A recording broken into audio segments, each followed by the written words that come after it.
No, you don't need a $3,000 camera or a $1,500 lens to take professional quality photos.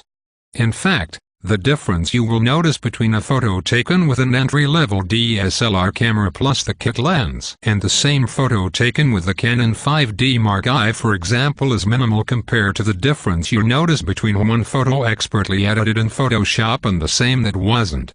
If you already have Photoshop, you can download the free trial for 7 days. By the way, you can improve your photos. Then, you can take your photos to a whole new level if you can master the art of what we call photo manipulation, compositing and retouching. By mastering those techniques, you will be able to turn your photos into digital art.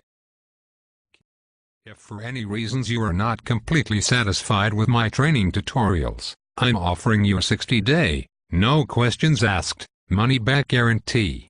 So don't wait, get the knowledge and